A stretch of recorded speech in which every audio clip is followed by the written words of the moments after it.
On est ensemble jusqu'à 16h comme tous les jours de la semaine sur Fun Radio et on accueille Laura Calu qui est avec nous en studio. Salut Laura. Salut. Bonjour, Laura. t'as vraiment une voix de radio. C'est vrai? Ouais, t'as vraiment la voix de la radio, du mec de radio. Ah pourtant j'ai le nez bouché, figure-toi. Fun Radio. Et ben alors les mecs de radio ont une voix nasillarde. Il a bien choisi son travail. Bravo Simon. On est très heureux en tout cas de te recevoir ici dans les studios de Fun Radio. Ça va, la journée se passe bien? Ouais, bah je vais dormir. Alors oui, c'est vrai que j'ai vu dans ta story que tu enchaînes les étapes depuis ce matin. Tu mets round 1, round 2, round 3, round... On est à quel round? Voilà. 7.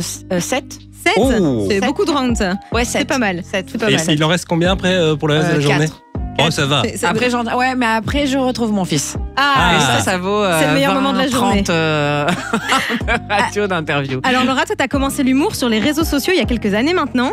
Ouais. C'est ça? Comment c'est arrivé à toi? Tu as toujours su que tu voulais faire de l'humour? Ouais, en fait, je faisais. Alors, j'ai pas tout à fait bien répondu à la question parce que je faisais déjà de l'humour sur scène depuis très longtemps, notamment à l'école, dans ma classe de cours de maths, par exemple. Marrant, ça. Voilà, et je faisais aussi de la scène d'impro. J'ai fait plein de choses. J'ai fait de l'humour dans les parcs d'attractions. C'est pas vrai. Oui, Et ça consiste en quoi ça exactement? J'ai fait du stand-up gaulois. drôle. Vraiment, dans un personnage qui s'appelait Guy de Micheline et qui accueillait les gens à l'entrée du parc en disant C'est bonjour chouette, et bienvenue en Gaule. Je faisais plein de blagues de cul comme ça, c'était marrant.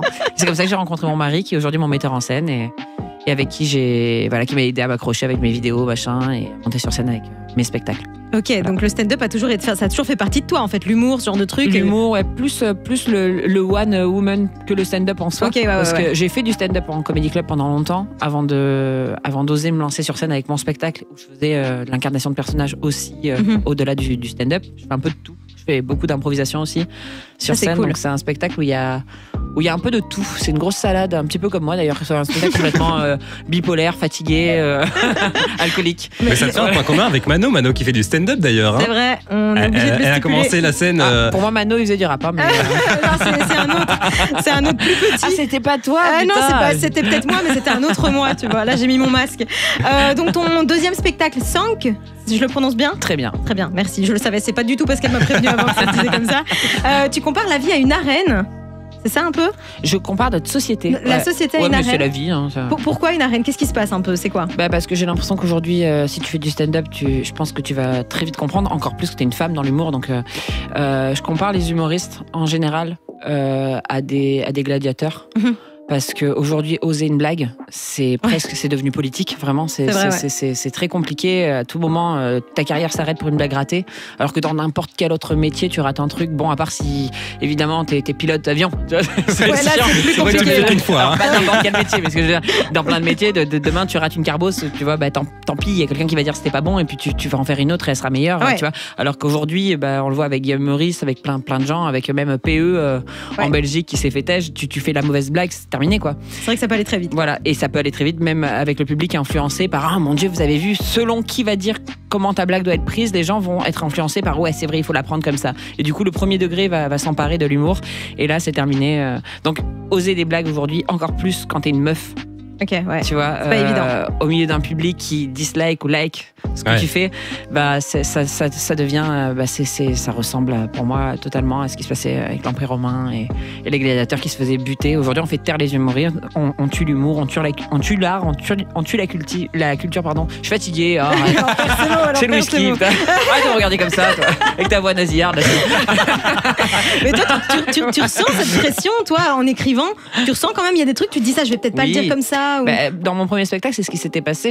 J'avais tellement peur que du coup, je m'étais entourée de co-auteurs. Je savais pas écrire seule, je savais pas comment faire. Ouais. Du coup, j'ai eu l'impression pendant quelques années de surfer sur ce qu'il fallait dire, ce qu'il fallait faire pour qu'on m'aime. Et j'ai pas osé aller jusqu'au bout de mes convictions, ou même pas forcément mes convictions, mais juste des blagues d'humour noir, quoi. Tu vois, des trucs que j'avais envie d'aller provoquer. Quoi. Alors que je suis provocatrice, j'ai toujours été comme ça, j'ai toujours aimé déranger. Et donc, dans ce nouveau spectacle, avant de jouer la première date, je me chiais dessus. Je me disais, c'est peut-être le dernier. Ah ouais, à ce point-là. T'as eu ça dans ta tête. Quoi. Ouais, je me disais, c'est peut-être le dernier spectacle. Parce qu'en plus, je l'ai expliqué un peu partout aujourd'hui, mais j'ai fait une grosse dépression quand j'ai écrit ce spectacle. Donc, c'était un spectacle beaucoup plus noir. et où j'allais plus au bout de mes convictions et du coup j'ai eu peur, juste le simple fait d'être sincère, parce qu'en fait quand je regarde mon spectacle je dis rien de complètement abusé, tu vois, mais en impro, comme il y a beaucoup d'impro, il y a presque 40 minutes d'impro parfois dans le spectacle selon les dates. Ah ouais, c'est pas mal. Ouais, bah, des fois je pars en vrille, mais c'est aussi l'idée de l'impro, tu vois, et quand tu pars en vrille, des fois tu dis des trucs un peu cons, tu vois. C'est pas pour autant qu'il faut que ça s'arrête. T'as aussi le droit de revenir en arrière et de faire une erreur, et c'est pas grave, tu vois. Ouais, et puis ça fait partie du jeu, la spontanéité aussi, si on calcule tout. Mais laisse tomber, si les gens filmaient tous mes spectacles depuis le début de ce nouveau spectacle, mais ça fait longtemps que ce serait terminé. Terminé. Alors que, en fait, personne n'est choqué, les gens ressortent contents. Alors que si d'un coup un journaliste avait dit ah regardez, elle a fait ça, comme c'est abusé, tu vois, les gens qui n'ont pas de bras. Bon ben, ils ont pas de bras, pas de chocolat. Les manchots, tu vois. Non, mais tu vois, tu savais quoi. Ça partira en vrille, quoi, tu vois. Donc on découvre une autre facette de toi là avec ce nouveau spectacle. Plusieurs même. Même moi, je découvre plusieurs facettes de moi. Même ma mère découvre plusieurs facettes de moi et elle n'est pas forcément fière. C'est vrai? Non, si, elle est très contente. Elle doit être très très fière. On rappelle les dates peut-être. Alors oui, ce sera le 23 février au Centre culturel d'Oderghem. Il y aura aussi le 30 mai à l'Éden à Charleroi, le 31 mai au Trocadéro à Liège et puis le 1er juin à la Nef de Namur. Donc voilà, il y en a un peu partout dans la Belgique. Public belge qui est quand même un des meilleurs publics. C'est vrai. Tu le confirmes? Ah, moi, je sais même pas que je le confirme, c'est pour moi, c'est une certitude et je n'ai jamais eu peur de le dire. Ça fait des années que je le dis. Ouais. On lui a même pas mis le couteau sous la gorge, donc j'ai toujours pensé que le public belge était un des meilleurs publics. Je pense que d'ailleurs le peuple belge a énormément d'humour. Je trouve qu'il y a beaucoup de dérision, d'autodérision ici. On est bien moins premier degré. C'est vrai que c'est différent de la France. Hein. Ah ouais, mais même les médias, tout. Enfin, depuis ce matin, ça confirme que je peux dire à peu près tout ce que je pense, tout passe. Je fais OK, ici on peut vraiment s'amuser plus qu'en France. En tout cas, moi, pour ma part, en tant que Française, ça met une bête claque dans la gueule et ça me fait du bien. Ah bah écoute, on t'invite à revenir quand tu veux, mais tu seras là 4 dates du coup en Belgique. Laura Calu sur scène avec Sank, c'est ça? Tout à fait. Oh, je l'ai encore dit bien 2 fois, c'est génial. Mais vous avez vraiment des voix parfaites. Hein. C'est vrai, quand je suis avec vous, j'ai envie de parler comme ça. Bonjour, c'est Laura Calu, j'ai mon spectacle en Belgique. Ah, c'est bien, c'est pas mal. Alors nous, ce qu'on fait aussi, c'est les voix off de séries, tu sais. Oui. Ouais, j'adore ce gars qui est dans le lycée. Moi, c'est RMC Découverte que j'aime bien. Vous voyez ou pas? Vas-y. On a décidé de prendre ce camion. C'est hyper difficile. Il fait plus de 5 tonnes. Je ne sais pas ce qui va nous arriver. J'adore. Si on rate encore le chargement, on va peut-être mourir. On ne pourra plus nourrir nos enfants, notre famille. On adore. Mais c'est ça qu'on aurait dû faire. Une carrière de doublage qui t'attend. Hein, mais j'adorerais faire ça. Et on a, avec mon mari Arthur, pendant le confinement, on avait créé le personnage de Kim Davis. Et on faisait le confinement de l'extrême. Après le déconfinement de l'extrême, on a tout fait. Voilà, le couvre-feu de l'extrême. Et du coup, on faisait le personnage de Kim Davis. T'aimerais faire du cinéma ou autre chose? Dans des bons films. Bon. Par contre, dans un film avec une affiche bleue écrit en jaune. Ah ouais, on voit ce film-là. 1, 2, 3, 4 de l'été. Non, on a un peu compris. C'est pour ça qu'on me propose plus rien, parce que j'arrête pas de chier là-dessus. Donc, comme il y a que ça en ce moment. Mais tu voudrais faire autre chose que de la comédie? Ouais. Ah bah justement, dans le spectacle. Ouais, c'est ça. Quelque chose d'un peu plus. Dans le spectacle, il y a ça. Ah ouais. Bon, tu vois. Il y a une grosse partie dramatique et en fait, plus ça va, plus je m'y dirige. Parce que je suis dramatique. Hein. Là, on rigole, on s'amuse, mais en fait, en vrai, je suis une grosse dépressive et tout. C'est pour ça que tu fais de la scène. Souvent, c'est ça. Vrai. Les gens, j'ai l'impression qu'ils montent sur scène, ils ont beaucoup de traumas. Ouais. Et après, ça les guérit ou pas. Du coup, je pense que un jour peut-être.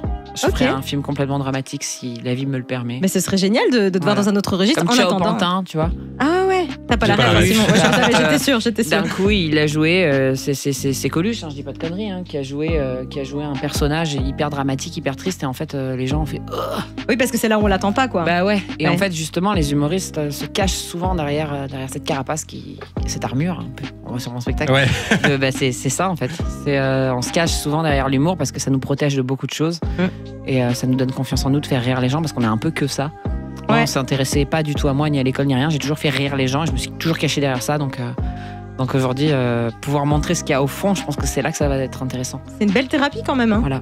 Une belle thérapie à découvrir 4 fois en Belgique, du coup. On rappelle vite les dates. Hein. Donc le 23 février au Centre culturel à Oderghem. Il y aura aussi le 30 mai à l'Éden à Charleroi. Le 31 mai, ce sera au Trocadéro à Liège. Et puis le 1er juin à la Nef de Namur. Merci en tout cas, Laura, d'être venue sur Fun Radio. Et venez, sinon ma carrière va s'arrêter. Je serai vraiment très embêtée. Ce serait vraiment trop dommage. Oui, je ne sais pas quoi faire. On va tous venir avec un gros camion. Oui, venez, s'il vous plaît. Allez, les gars, on y va. Let's go. Merci, Laura. Fun Radio. Enjoy the music.